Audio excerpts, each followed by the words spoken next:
This is the Elearn podcast, episode number 86. I'll stop short of calling it mental health because leaders are very careful not to, but how does student wellness, how does the social emotional state impact the learning experience, and what data can we glean from that dimension to serve up a learning experience that fits where an individual's mindset and capability are at a given time?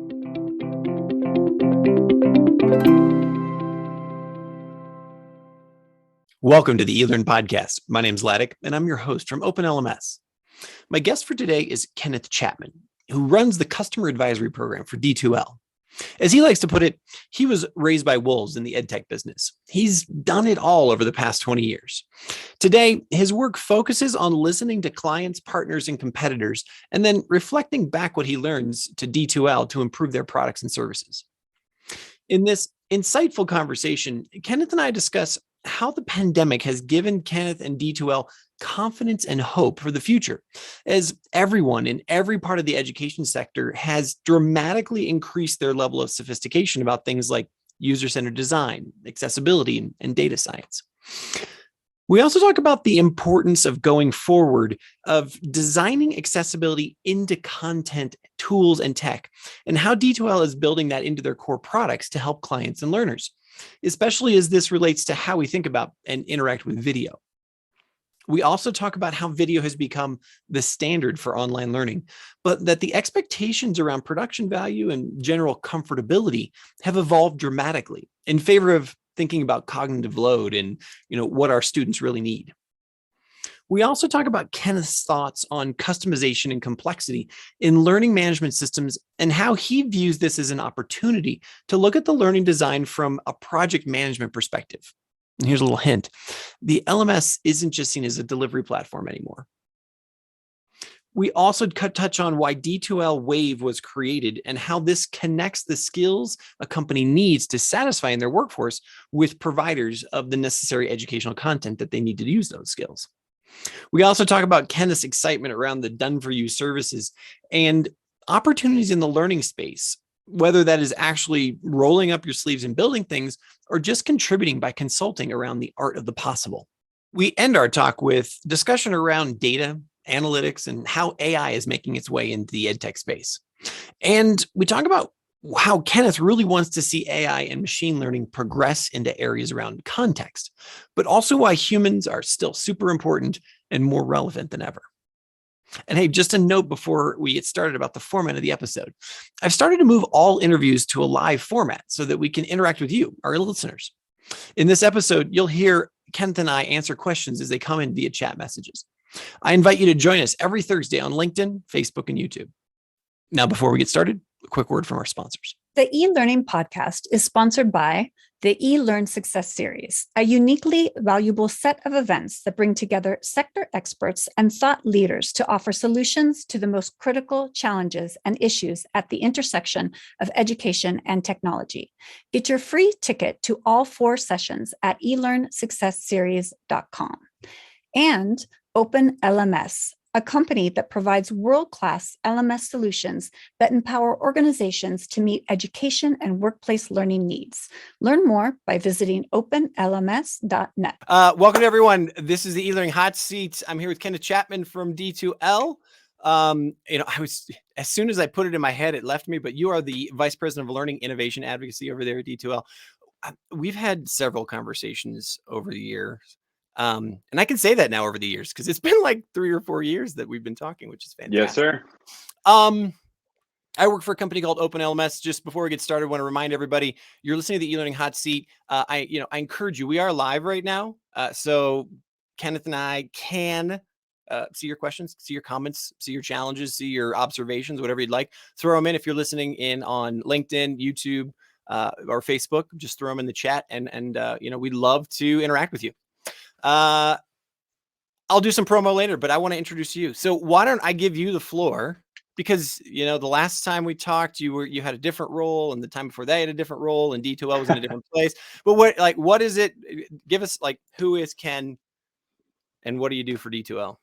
Whew, okay, that's fun. You're always an energy-giving guy to talk to, Stephen. So I'm looking forward to this. That's great. Yeah, I like to say I've been raised by wolves with an EdTech. So I started working at D2L and working on our Brightspace LMS while I was still an undergrad. I hated the online course I But was like 2 working years on. ago, right? Like 3 years ago? Yeah. 20 years ago now. Yeah, it feels like two. Um, so I've been working with D2L my entire career. I've had the opportunity to run our product development organization, product management, user-centered design, marketing strategy. As we've grown, we found much smarter people to do all of those things that can produce and deliver and work with our customers. So today I have the privilege of being our front person for running our customer advisory board program. So D2L works with K-12 organizations, higher ed, colleges, and corporate learning. So I get to talk to leaders, I get to talk to educators, I get to talk to practitioners across the globe, across all of our segments. Love it. Gives me a chance to be a bit of a squeaky wheel in the organization, really rattle cages and get people thinking, this is what our customer back view of things look like, and smash some of the groupthink that can happen within an organization. I also have the privilege of talking to analysts and influencers, inclusive of folks like yourself, Stephen. So the Gartners, the Forresters, the Phil Hills of the world, the Fosways, really learning, what are the types of trends that are shaping our markets? Where are there the opportunities for competitive advantage and things like that? And what are the things that, people just wish vendors knew? And these analysts are great at sort of clubbing with us and helping us, again, better understand how to be a little bit more customer back. So I'm kind of a executive level ears in the market, and then when I get within the walls of D2L, a mouthpiece. Nice. To sort of advocate for the things that are important to our users, our stakeholders, and education in general. Well, then I want to start with the question of how disruptive has the last 24 months been for you of the pandemic? Has it, I mean, leave the whole, sort of the company D2L aside, and we know there's been major changes there and whatnot, but I mean, just sort of how have you seen the online learning, remote work, space change and take place, and how has that really affected you? I know you're up there in Canada, and as you've looked across your global clients, is there any like 2 or 3 things that kind of stick out for you that have really been like, wow, we either didn't see this coming, or of course we were prepared and we just, we delivered? Yeah, I don't think anything really shocked us from that sense. I think what's been encouraging and surprising is we're coming out of the pandemic with optimism, Mm. and just how prolific that optimism is in all of the different people we speak to. What we thought when we had to go online with emergency instruction back in 2020. 2020. Yeah, right.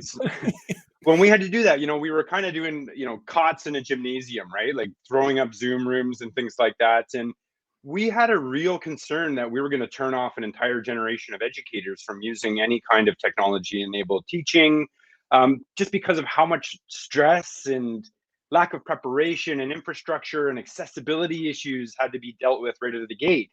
What's been phenomenal for us is, I guess I'll take a step back.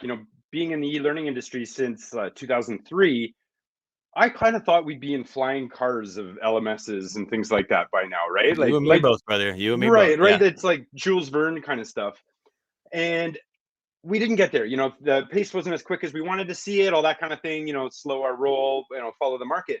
What's been really exciting about COVID is the level of sophistication that exists now in professors that we talk to, in instructional designers and CIOs and provosts is so much higher when it comes to trying to advocate for user-centered design, universal design for learning, accessibility with a capital A, which I talk about every time I'm on with you. There's a lot more willingness to lean in and collaborate and learn and reimagine some of those things. So I think there's a great chance. What surprised us now is how productive our customers are starting to get around what do we reintegrate. Great, we had some cots in the gymnasiums, but there's some things that worked about that, and what do we pull in and reimagine. So I've been impressed. I've been really inspired. I feel more energetic than ever working in this space, just because it's that energy and that optimism is just being reflected back in the people that are actually teaching learners every day. That is that, it's a refreshing opinion. It's a refreshing thing to hear. And I hope that also reflects with the audience that's listening now, or if you're listening, to this recording, because it's just so easy to open up your news feed, whatever aggregator you use or whatever, and just see, parents tearing their hair out, or teachers going out into a field and screaming, because, because you have to keep flipping back and forth between, in this hybrid world and whatnot. I would agree with you as well. Most of the people that we've touched and that we've worked with have a genuine optimism for how we're coming out and how the shape of the future, right? Especially in the higher ed space, it's really had this moment of, okay, we need to step up, we need to level up and evolve, right? It's not let's go the way of the dinosaur. It's like, how are we going to evolve to continue not only be relevant, but just flex that muscle, because there's such extraordinary value in the higher education space, right? I mean, you went through it, I went through it. We know it's there. It's just how we're going to continue to evolve. And then obviously in the corporate space, there's no looking back now. I mean, employees are like, deliver or else. So, especially at least for, knowledge in the knowledge worker space and those kinds of things. So that said, what have you been hearing in terms of trends, in terms of, what do you, as you look for the, the next 6 months, the next 12 months, what have you been hearing from the analysts, or what does your data tell you about what do we need to be looking at? What do we need to pivot on? How do we deliver even better? Yeah, great question. I'll give you the D2L lens perspective on that, because that's obviously what I get. I hope so, because that's where we work. I think again, I think what really encourages and energizes me is that emphasis on accessibility, and really looking at not how do we fix the bugs in what we deliver to learners from an accessibility perspective, but how do we design it in upfront and design it with real goals in mind, besides just simply having equitable access to the learning experience. How do we actually create and design the learning activities, the assessments, the evaluations, so that we can allow people to bring elements of themselves into that? Where do we create more of that agency from the learner perspective? So I see a lot more interest from organizations in looking at, how do they rethink and readopt some of their learning engineering design kind of practices. So for us, what that's made us really recognize is there's a role in the expertise in how to translate the pedagogical goal, the teaching and learning goals, into what actually moves into the technology. So we found we're doing a lot more of guide on the side kind of work, doing more from having our own learning and creative people uplift and build some of the art of the possible type designs in our technology to show our customers, we might have been doing these sort of things in the past. If you want to adopt a bit more of these abilities to have more project-based learning examples, maybe you want to have a little bit more flexibility in how an individual determines how they show what they know and what the evaluation looks like. Here's some of the frameworks that you can leverage and illuminate in the technology itself. The other big one is video.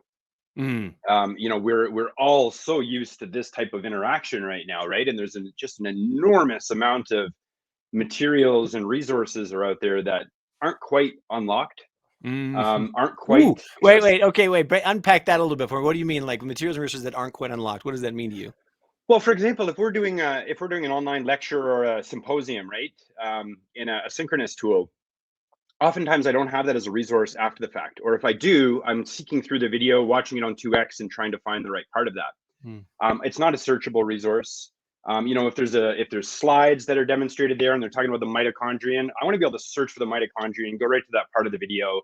When people want to go and use media that they're creating, they have to know to caption it. They have to think about what format is this in, how are my users' bandwidth going to look like, what devices they're going to work that on. So we've been doing a lot of thinking about how do we obfuscate and remove a lot of those technology considerations from people that just want to have more of an interaction through video, or to take advantage of things they've recorded in the past that can be used as a study resource, and brought into more of an asynchronous environment in the LMS. Those are good. That makes sense. It totally makes sense. And I've had so many good conversations around video recently, and like my big question for an individual like yourself, when you are talking with your user base, when you're talking with your developers, how much stress is there around production value? So one of the things that I've heard a lot is, I'm a teacher, I'm a trainer, I'm a professor. I'm not an actor. I don't want to, I understand that I've got to tell a story, but you've just added a layer of complexity for me, even though we know video is huge and what the adult learner of today, especially if you think of that chunk of the workforce that's out there right now, it's just expected. Instagram, TikTok, they have created that expectation. What have you heard that same stress, and what's your response to it? I have, and I think there's a few different personas of how they experience that stress too. Yes, that stress is real, and I think there are folks that want to have a higher production value, and they stress about it. I don't know about you, but when I go to dump something into a PowerPoint slide, it never looks the way I want. I just feel kind of gross, right? And like magnify that by 100 when you're trying to put yourselves out in front of students. So I think that struggle is real. I think there's a little bit of, I think the expectations became a little more realistic and lowered throughout the pandemic. If we were doing this conversation even at the beginning of it, I probably would have worried more about a virtual background and that kind of thing. Whereas I think we all kind of saw each other's warts. We all became a little bit more human and a little bit more vulnerable in that sense. So I think a lot of educators can understand that, and if they take that mindset with their students, that this is not necessarily smoothly polished, everything that I'm doing, but I want you to help me understand what's the best way for me to communicate this type of information. How can I bring you into the course and engage you in that sense? There's a bit of an organic way of embracing that vulnerability and that weakness, if you will.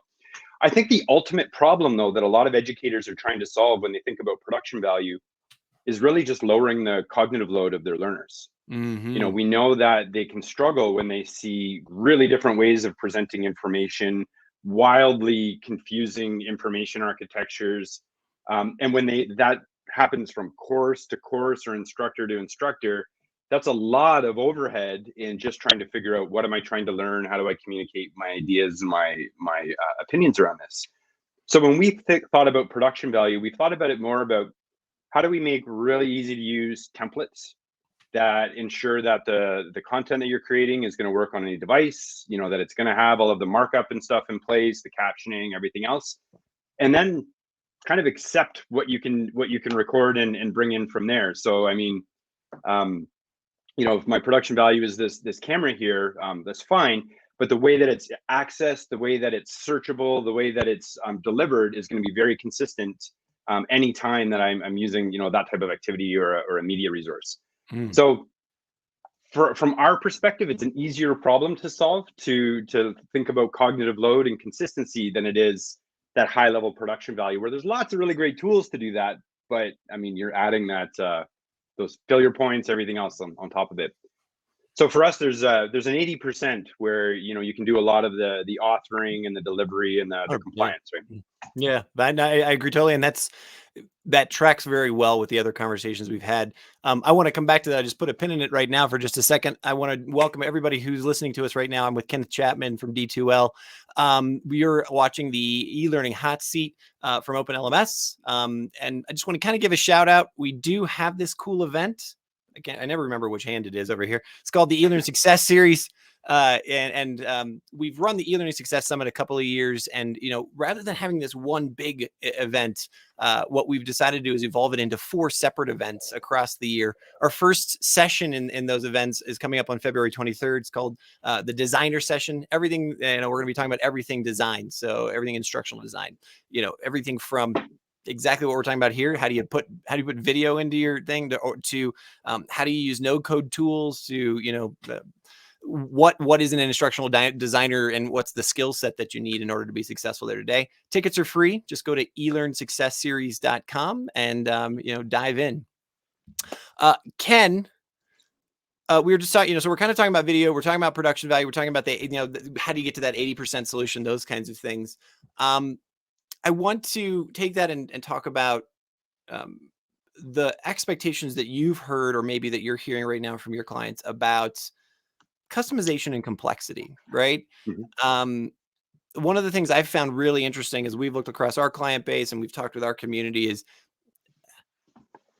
there is a certain amount of commoditization within a learning management system, right? You know, there's going to be assignments, there's going to be assessment, those kinds of things. And then it's about how can I differentiate that for either my company or my school? Where does that sit for you? Are you finding that, or have you heard that that's a really important thing? Like look here, in my school, we really do it different here, or I really feel like I have this extraordinary experience, or what are the expectations around that? I think more organizations are getting their heads around, I guess, what I would call more of a product management mindset towards how they deliver programs and value to their students. And I think, Stephen, for me, that's why this optimism that maybe we are moving towards the flying cars. Maybe flying cars is the wrong analogy because I think it's actually a bad idea, but whatever. Hyperloop. I don't know. I actually have a really good friend who's working on a flying car right now. So I don't want to see them in the city centers. Maybe out remote we'll fly cars. But I think what's going to really help sustain this mindset towards, how do we really deliver innovation and the learning experience to students is how savvy students and learners are as consumers now. Their expectation is that their learning experience is catching up with their digital world everywhere else, right? It's built around me. It's more personalized. It's meeting me where I am. It's as much a cup for me to fill with myself as it is for me to drain with knowledge, content, and interactions. So I think with that in mind, that's going to be one of the biggest mindset changes that's happening within a leadership perspective. So I think what that means from a technology platform is what we've typically labeled as the LMS has really been a lot of let's build an analogy of what happened in the classroom in technology. And when it's not really envisioned deeply as a more flexible way to deliver interactions, materials in a lot of different ways, not just necessarily courses that are taught by an instructor where people go and get a grade and everybody does the same thing, it affords some opportunity to think upstream about what would a universal design for learning approach look like in this curriculum? How can I build up front and use a rules-based kind of model to encapsulate some of these ways that I want to give a user maybe some agency. They choose the way they want to demonstrate what they know. Where do I give them some of those abilities to go and self-organize? Where do they have their own personal space where they can reflect on, work, and grow towards an objective, and then share it when they're ready for it. So it's much more of a learner-centered mindset. I think where the commoditization in the LMS argument evaporates is when you look at what are some of the real operating assumptions that were made in the core architecture. Sure. While the tools themselves may look really similar, I think how they can be remixed and changed is really powerful. One of the biggest themes I've seen come out of the pandemic is that the LMS isn't just seen as a course delivery platform anymore. Much more often, I'm having conversations with leaders that are talking about, well, we really like that idea of building empathy for our learners. So how do our professional learning and our professional development programs fit into the same environment that our students are going to be learning on? We have this awareness that there's an opportunity for our core competency as a higher education organization to deliver quality, engaging learning content. We know industry and corporations around us are looking for upskilling and reskilling opportunities. How do we rethink and remix some of the way we credential and deliver and package our core expertise to go and serve that corporate market and to build some of those connections in with industry, knowing people are going to be upskilling for life now. We're not moving into 40-year careers. Right. So I think it's those leaders that really understand there's a market-driven imperative to how they think about rolling out technology. They're going to be more successful. They're going to be more competitive. I want to go a little deeper on that because you stole my thunder a little bit. Sorry. No. We're just on the same page, Steven. Maybe we're just thinking about the same. I don't know. But again, many of the conversations I'm having right now is that bleeding, the boundary between, hey, I did my education and now I go work.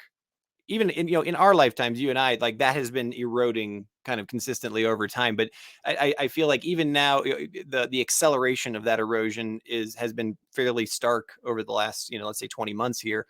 What are you like? Go deeper a little bit for me right there, where it's like credentialing programs, certifications. Are you seeing your clients, especially in the higher ed space, saying, yeah, we're we have corporate partners that we're talking with, and we're bringing in these things because our student body is actually really sort of said, hey, look, I need to be able to show these on my resume or my LinkedIn or whatever. And Yep. that's being, is that something where you can kind of plug and play, drag and drop into, D2L or, Brightspace and whatnot in order to make those connections? Again, it kind of goes back to that customization of, we want our institution to be, we're technology driven. And so we are, we're known for this, or maybe we're really, we want to stay a liberal arts university or college. And so we go that way. Right. Like, is that something you've been hearing?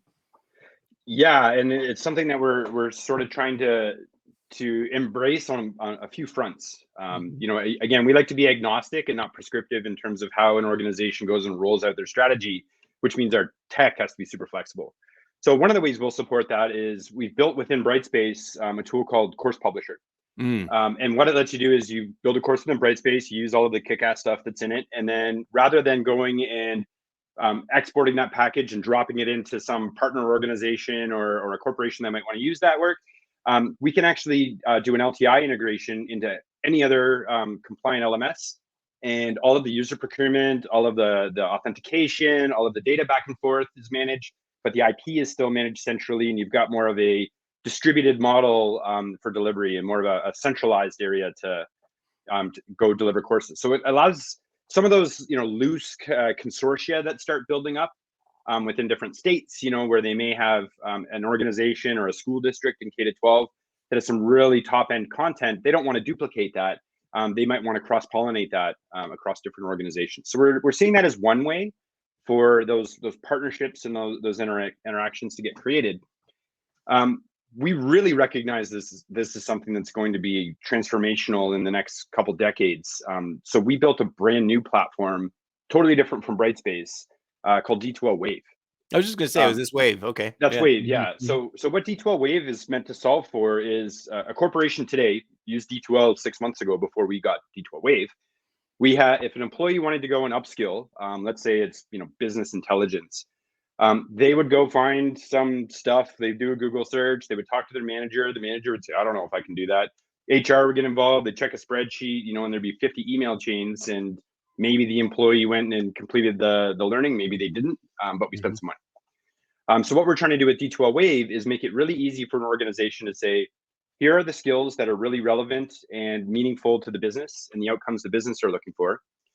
Here is a catalog of higher education learning providers and the learning offerings that they have.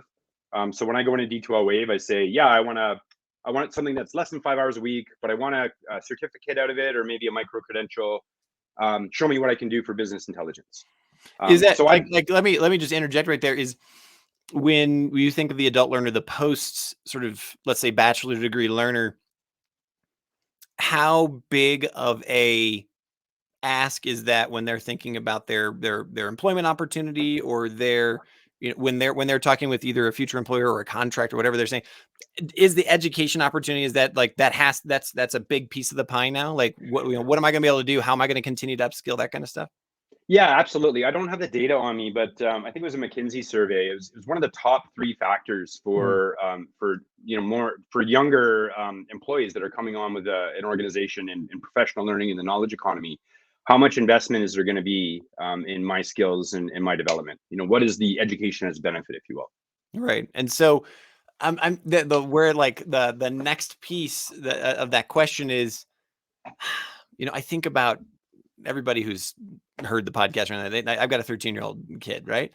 And I just think about, he is already in this universe, right? Within his school. And I've watched him, yesterday I watched him build out, essentially a mock advertisement for one of his classes. And I mean, this was 20 minutes where the video was produced, the production was done, like it was uploaded, it was put in, and this is so how are your clients, and especially in the higher ed space? I think of these in the higher space, agility is not the word usually that you associate with higher education, but your corporate clients as well. How are they adjusting? How are they becoming more agile? And, rather than flexing the muscle, kind of doing what you're saying D2L does, is look, let's give you a platform and we're going to facilitate and support. Like just sort of give me your thoughts on that.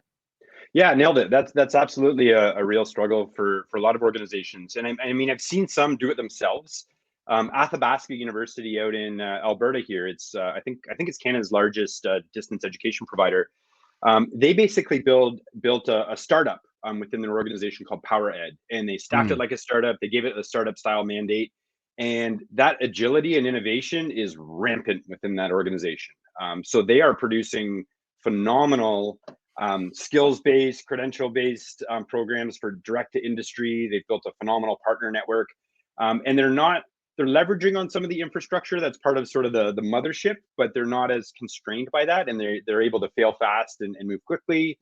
So that one's really interesting. I've been really eager. That sounds really cool. That doesn't even sound like a university. You know, that just sounds sounds like an incubator, essentially, right? It does. It does. That's how when you listen to them speak, they speak like that as well. But what's really interesting is they're then making a network of partners, small liberal arts colleges, for example, that may have some phenomenal subject matter expertise, and they're helping them understand. We have those digital skills. We understand how to unlock some of these things. Let's work together, come into our sort of program, our partner network, and look at how we can create some reach and access students neither of them would have been able to otherwise. So models like that, I think, are really, really interesting. And it's not a overly high stakes experiment. It's a small team that they have that's producing really quickly.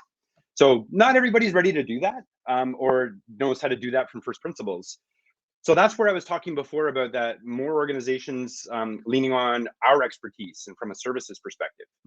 So we have more organizations, particularly in corporate. A lot of these services for us started in corporate, but now we're seeing them in higher education, where you've got an organization saying, we're building out a new program. Maybe it's non-credit, maybe it's for adult learning, it's a project-based, competency-based education, whatever.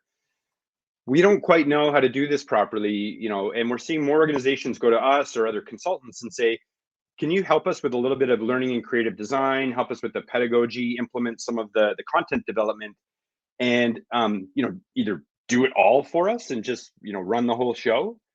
We see that more in corporate, or show us the art of the possible, give us some of those templates, uplift some of our ideas, and let us go and run with it. So we're seeing a much more proliferation of utilization of those types of services. And frankly, we like that. Like, those are the types of things that teach us quicker than anything else. Okay, what are customers actually using and ready for? And it keeps us honest as we're building product too. Where do you see where my mind goes there is, so I'm going to take a pause. I keep forgetting to do this, but I'm here with Kenneth Chapman of D2L. You're listening to us live on the eLearning Hot Seat right now. If you do have a question, or you'd have just an observation, you want to say hello, put it in there in the chat, in LinkedIn, in Facebook, and YouTube, or whatever. We do see it. Even if you're listening to the recording right now, Ken and I will be able to see that, and we'll be able to respond as well.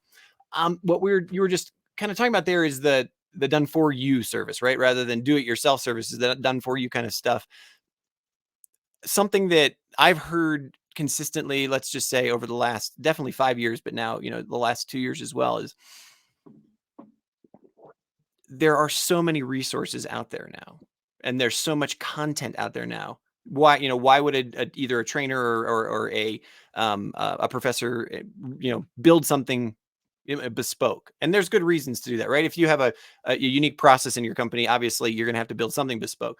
Where does that fit into you? How are you connecting to sort of content management systems, or, I'm thinking like the H5P, sort of ecosystem, or other things like that? Like, is that something that's really being embraced, where it's like, look, I can click and, kind of, again, put the Legos together and then teach around it, or, make it, kind of customize it for what my use is?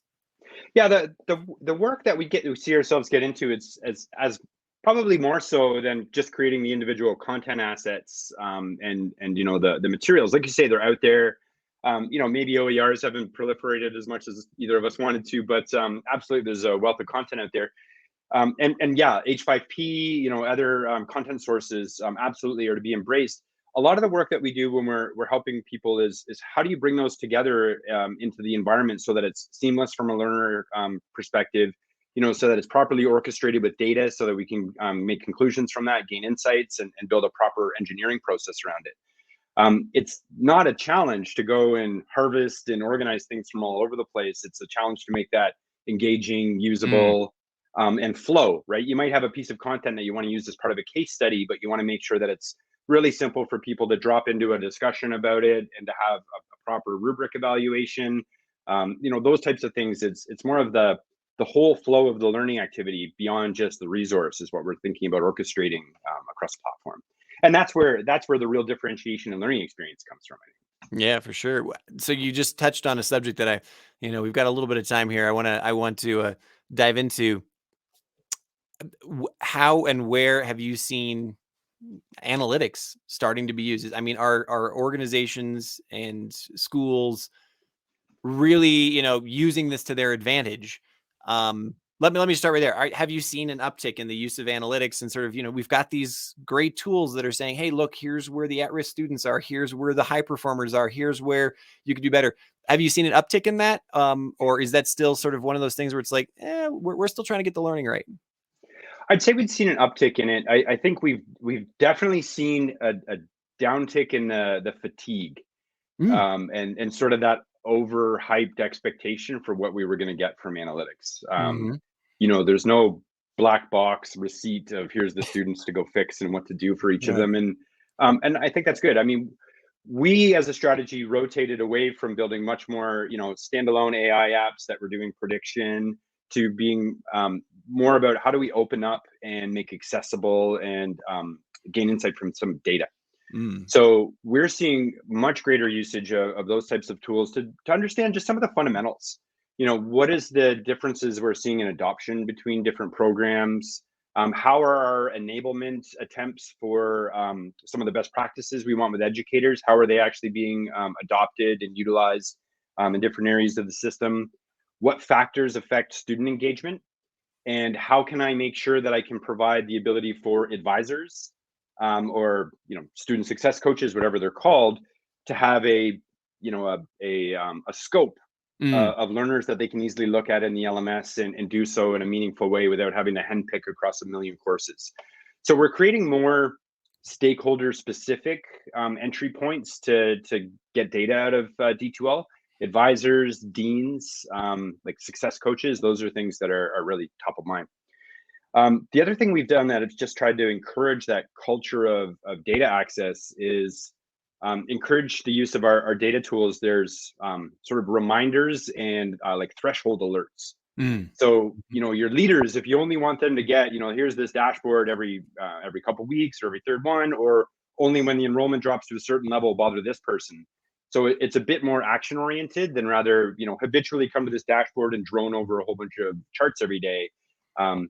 That's where some of the fatigue we found was coming from analytics, and we're trying to tighten up the process there.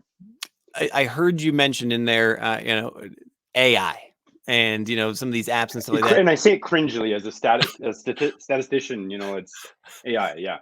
Well, but I'm interested to know, like, just you as your thought, and as you've been talking to leaders and thought leaders and clients and whatnot out there. What is the thought on that about how AI is starting to creep into or is a part of the educational experience? What its future potential is for personalization and those kinds of things. The fears wrapped around that of, we're just building another algorithm that's going to churn out the wrong thing. Right. What kind of thoughts have you heard around that? Yeah, I think the most ripe areas for AI are the simple things like caption everything.